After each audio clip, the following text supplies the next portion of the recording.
effectivement, le SDIS, en tant que partenaire, j'ai envie de dire, privilégié de la réponse aux risques majeurs, naturels, mais aussi aux autres risques, se fait et de droit présent à La Réunion pour récupérer donc les informations qui vont nous permettre de décliner notre partition du dispositif spécifique Orsec Cyclone de façon à ce qu'on puisse la communiquer auprès de nos centres de secours, auprès de nos unités opérationnelles et être prêt si effectivement on devait faire face à un cyclone.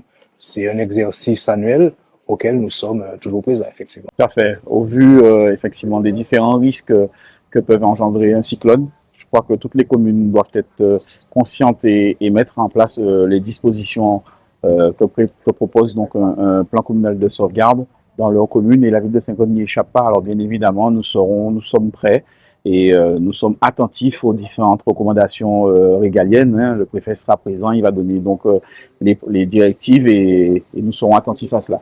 Tout à fait, je pense que anticiper le risque, c'est la meilleure des choses. Et la ville de Saint-Claude, effectivement, connaisseuse de toutes les procédures, en l'occurrence en relation avec le COD, la préfecture, hein, le centre opérationnel départemental, nous sommes et nous nous mettons à disposition de ce dispositif pour être fin prêt afin de donner un service optimal à la population. Opérationnel plus que jamais, nous avons un nouveau directeur des services techniques et effectivement une police municipale active, une réserve communale qui est encore là, présente, et c'est vrai que la commune de Saint-Claude veut se tenir prête pour toute éventualité durant cette période cyclonique. Effectivement, c'est très important pour nous, pour la préfecture, pour monsieur le préfet, d'ouvrir la saison cyclonique pour rappeler à l'ensemble des villes, des collectivités, mais aussi l'ensemble des services de l'État, l'importance de se préparer pour la saison cyclonique. On va rappeler lors de cette ouverture de la saison cyclonique plusieurs éléments, les procédures d'alerte des phénomènes cycloniques.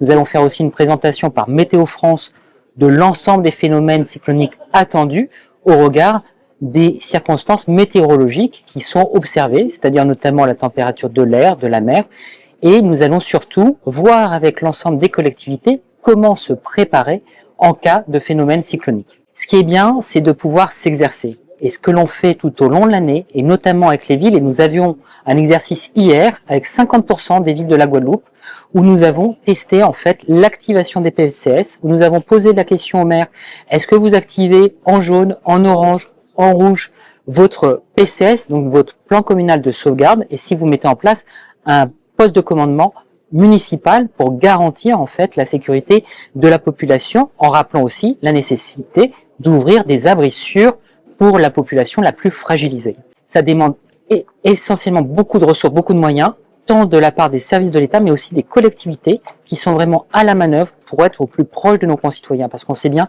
que ce sont les maires qui connaissent le mieux leurs habitants et qui sont en capacité aussi d'aller voir les populations les plus fragiles et les plus vulnérables. Alors sur 32 communes, on a 30 plans communaux de sauvegarde. On a 2 communes qui doivent obligatoirement avoir un plan communal de sauvegarde. C'est nécessaire et ça engage la responsabilité du maire. Donc monsieur le préfet a écrit un courrier à ce sujet. Ensuite, il y a l'activation des PCS pour être sûr que, en fait, on est opérationnel, que, en fonction de l'évolution de l'urbanisme de la ville, on a bien pris en compte toutes les habitations. Et puis, il faut avoir une réserve, c'est-à-dire avoir notamment des LIPICO, avoir notamment des personnes mobilisables le jour J, et puis la capacité d'identifier sa population la plus fragile et vulnérable.